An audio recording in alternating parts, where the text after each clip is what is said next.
रिवाज है कि कब्रिस्तान में भी कोई गैर मर्द नहीं आएगा, तो सारे मतलब अपने रिश्तेदार होते हैं। बिस्मिल्लाहिर्रहमानिर्रहीम। अस्सलाम वालेकुम प्यारी यूट्यूब फैमिली, कैसे हैं आप? दुआ करती हूँ अल्लाह पाक से कि आप जहाँ भी रहें हमेशा खुश रहें, आबाद रहें और हंसते मुस्कराते रहें। तो शुरू करते हैं आज का व्लॉग। कल मैं व्लॉग नहीं बना सकी क्योंकि जिस चाची का ऑपरेशन हुआ था उनकी अचानक से कल रात को शाम को तबीयत खराब हुई और रात को उनकी डेथ हो गई है। जैसे अल्लाह पाक की मर्जी हो, वैसे तो उनकी तबीयत एकदम से सही हो गई थी और हमने तो अभी समझा था कि बस वो सेट हो गई हैं तो अभी घर चली जाएंगी, लेकिन अल्लाह की मर्जी शायद ऐसे ही थी तो उनकी डेथ हो गई है। और बाकी रिश्तेदार जो हमारे पहले आए हुए थे वो भी सुबह अजान के टाइम चले गए हैं, उनके साथ ही चले गए हैं। तो अभी मेरे ससुर जी भी जा रहे हैं, उनकी पैकिंग वगैरह मैंने कर दी है और अब्बू ने बोला है कि बेटा आप लोग नहीं आओ, इतनी शदीद गर्मी हो रही है, गांव में बहुत ज्यादा गर्मी है। तो देखो अगर मेरे हस्बैंड गए तो वो भी बस दुआ के लिए जाएंगे और वापस आ जाएंगे 1-2 दिन में। तो शुरू करते हैं आज का व्लॉग। अभी तक रहमत आई नहीं है, घर भी बहुत ज्यादा बिखरा पड़ा है और रात को जो फतगी हुई थी तो वहां हम लोग चले गए हॉस्पिटल में। और आज मुझे रोजा भी इतना लग रहा है, सहरी में मैंने सिर्फ 1 कप चाय पी के रोजा रखा था क्योंकि सारे मतलब वो फौतगी का था मसला तो सारे रो पीट रहे थे।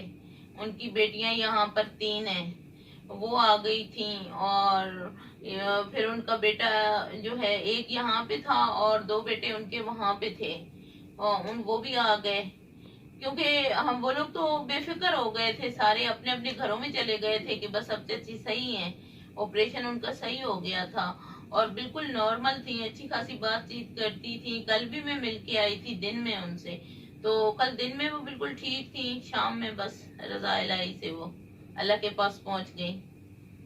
तो आज चलते हैं किचन में। पहले मैं आपको किचन दिखाती हूँ क्योंकि अभी रहमत आई नहीं है, रहमत आएगी तो ही सफाई होगी। आज मैं तो बिल्कुल कुछ भी नहीं कर सकती और अबू जी भी जा रहे हैं, उनकी पैकिंग करके मैंने रखी है। अब देखो कि वो अभी कितने बजे निकलते हैं। उन्होंने बोला तो है कि बस मैं आधे घंटे में निकलता हूँ।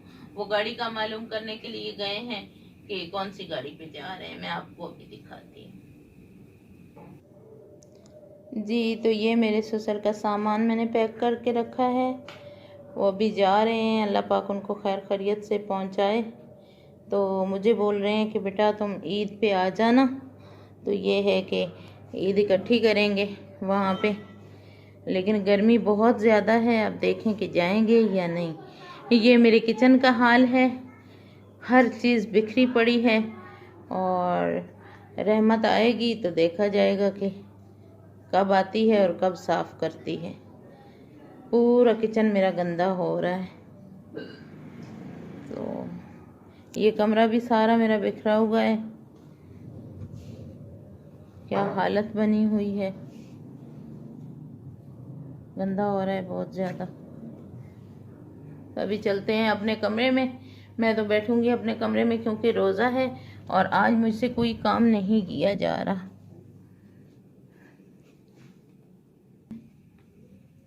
जी तो यूट्यूब फैमिली, मैंने कहा कि मैं कर लेती हूँ कपड़े इस्त्री और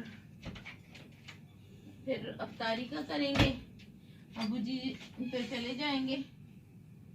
ये है कि अफ्तारी का अगर हो सका तो घर में, नहीं कर सके तो फिर ये है रहमत आ गई तो फिर तो घर में अफ्तारी की तैयारी करेंगे। अगर रहमत आज नहीं आई या लेट आई तो फिर बाहर अफ्तारी करेंगे। तो जब तक के लिए मैं कर लेती हूँ कपड़े इस्त्री। तो ये है कि ये कमरे में ही करते हैं, मैं अब वहां पे तो जा नहीं सकती दूसरे कमरे में क्योंकि यहाँ पे एसी चल रहा है, हमारे उस कमरे में एसी नहीं है, तो मैं यहीं पे बैठ के करती हूँ कपड़े इस्त्री।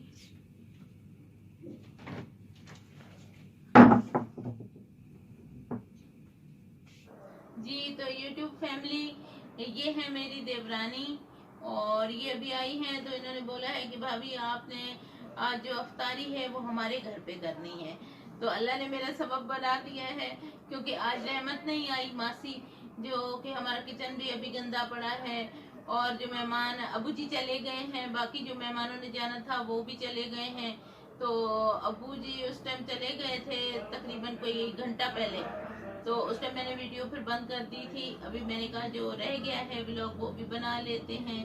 तो भाभी अभी आई हैं, इसने बोला है कि आज अफ्तारी आपके ऊपर है, तो अगर बड़े भाई चले गए नमाज पढ़ने के लिए तो फिर तो ये है कि मैं वहाँ ऊपर जाके इनके घर में भी व्लॉग मुकम्मल करूँगी, बना लूँगी। तो अगर भाई बैठे हुए तो फिर तो बहुत मुश्किल है, फिर नहीं बना पाऊँगी। तो अभी आप भी तो कोई बात करो ना, मेरे जो पास बैठी हो। क्या बात करूं? तो आप सब ने दुआ करनी है कि अल्लाह पाक इनको नेक औलाद अता फरमाए और जिंदगी वाली हो। बस हम तो दुआ ही कर सकते हैं, और क्या बोले। तो रात को चाची जान का इंतकाल हुआ, तो उसमें भी ये काफ़ी डिस्टर्ब हो गई थी, क्योंकि मेहमान थे बहुत ढेर सारे, फिर रोना धोना ये वो। तो आपको पता है गांव वाले जो हैं वो तो फौतगी पे भी बहुत हल्ला गुल्ला मचा देते हैं। तो इसलिए जब उनकी मैयत लेके चले गए, एम्बुलेंस पे गए हैं, तो हमारे में ये है कि अगर कोई कराची में भी जैसे कि हॉस्पिटल वगैरह में फौत हो जाए, ये इंतकाल हो जाता है, तो उनकी मैयत लेके फिर गांव में जाते हैं, दफन गांव में ही करते हैं। तो हमारा अपना जो अलग से कब्रिस्तान बना हुआ है, वहीं पे सारे जो भी फौत होता है तो उनकी कब्रें वहीं पे हैं, वहीं पे दफन होते हैं, एक ही जगह पे। इसलिए कि मुहर्रमों में भी 10वीं मुहर्रम को कब्रिस्तान जाना होता है, तो फिर सबके लिए आसानी होती है कि एक ही जगह पे है। तो अब हम लोग मुहर्रमों में अगर जाते हैं तो ये है कि वहाँ पे सारे रिश्तेदार भी आए हुए होते हैं। तो 10वीं मुहर्रम को हम लोग यहाँ से 7वीं मुहर्रम को चले जाते हैं, 7वीं मुहर्रम को जाते हैं, और तकरीबन 9वीं मुहर्रम को पूरा इंतज़ाम हम लोग कर लेते हैं, जो कि खैरात वगैरह का। और 10वीं मुहर्रम को फिर हम कब्रिस्तान में चले जाते हैं। तो वहाँ पे मेरी सास की भी कब्र है, तो वहाँ पे हम लोग कुरान खानी वगैरह करवाते हैं, और न्याज बांटनी होती है तो वो भी वहीं पर जाकर बांटते हैं। तो इन मुहर्रमों में इंशाल्लाह अगर जाएंगे, जैसे जाएंगे, तो वहाँ कब्रिस्तान का भी मैं व्लॉग बनाऊंगी। तो आप लोगों को मैं दिखाऊंगी कि इतने लोग होते हैं, इतने लोग होते हैं कि जहाँ जहाँ नजर जाती है लोग होते हैं, और सारे अपने होते हैं, उनमें कोई भी गैर बंदा नहीं होता।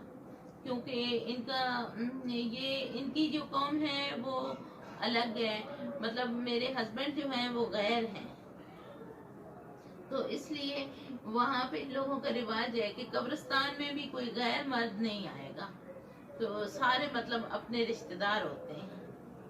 तो जब मैं वहाँ जाऊंगी तो मैं ज़रूर व्लॉग बनाऊंगी। वैसे मुहर्रमों में ये है कि बहुत ज़्यादा रश होता है, बहुत ज़्यादा रश होता है, और न्याज वगैरह हमने करनी होती है। फिर पिछली दफ़ा हम लोग नहीं गए थे, और इस दफ़ा का पता नहीं है कि जाएंगे या नहीं जाएंगे, लेकिन उम्मीद है कि हम ज़रूर जाएंगे, क्योंकि मेरे हस्बैंड अपनी वालदा की कब्र पर लाजमी जाते हैं 10वीं मुहर्रम को। जी, तो यूट्यूब फैमिली मेरी भाभी चली गई है ऊपर, और अभी मैं भी जा रही हूँ, तो वहीं पे जाते हैं, जाके देखती हूँ। अगर भाई घर पे नहीं हुए तो फिर मैं जाके वहाँ पे व्लॉग बनाती हूँ। अगर भाई बैठे हुए तो फिर आज के लिए इतना ही बहुत है, और आपसे चाहूँगी मैं इजाज़त। अल्लाह पाक आपको हमेशा हंसता मुस्कुराता हुआ रखे। प्लीज़ मेरा चैनल सब्सक्राइब करें और शेयर ज़रूर करें। बाकी अगर आपको अच्छा लगे तो कमेंट करके मुझे ज़रूर बताइएगा। अल्लाह हाफिज़। अस्सलाम वालेकुम दोस्तों, कैसे हैं आप लोग? उम्मीद करता हूँ आप सब खैरियत से होंगे। मैं हूं नसीब, आप देख रहे हैं PN नसीब यूट्यूब चैनल।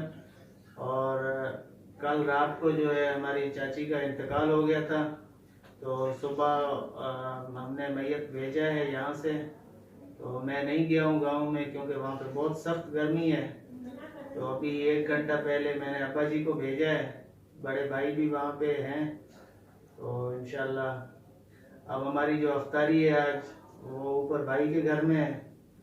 थोड़ी देर के बाद इंशाल्लाह जाएंगे ऊपर अफ्तारी करने के लिए। तो देखते हैं, अगर हमारा जाने का मूड बना है या अगर अब्बा ने बोला है, अब्बा जी ने कि आओ आप लोग, तो फिर हम चक्कर लगाने ज़रूर जाएंगे वहाँ पे। नहीं तो फिर वैसे भी भाई हैं, दूसरे भाई भी हैं वहाँ पे और अब्बा जी भी हैं, तो इसलिए हमें जाने की ज़रूरत नहीं है ज़्यादा। और दूसरी बात यह है कि मेरी वाइफ को बहुत ज़्यादा गर्मी लगती है वहाँ पे, क्योंकि बर्दाश्त नहीं कर पाती, वहाँ गर्मी ज़्यादा होता है। तो शहरों में तो आप लोगों को पता है कि यहाँ पे तो बिजली भी हर वक्त होता है और एसी भी है, तो इसलिए बाहर भी नहीं निकलना पड़ता। वहाँ पे गर्म हवा है, बाहर की खुली हवा है, तो इसलिए खुले माहौल में हिले हुए नहीं हैं, तो इसलिए हम लोग ज़्यादा गांव में नहीं जाते। कभी कभार जाते हैं, हम लोग जाते हैं लेकिन सर्दियों में जाते हैं। तो अब वीडियो का एंड करते हैं यहाँ पे, क्योंकि भाई बुलाने आए ऊपर, अफ्तारी का टाइम होने वाला है। तो इंशाल्लाह आप लोग जहाँ भी रहें खुश रहें, आबाद रहें और हमें अपने दुआओं में ज़रूर याद रखें। तब तक के लिए अल्लाह हाफ़िज़।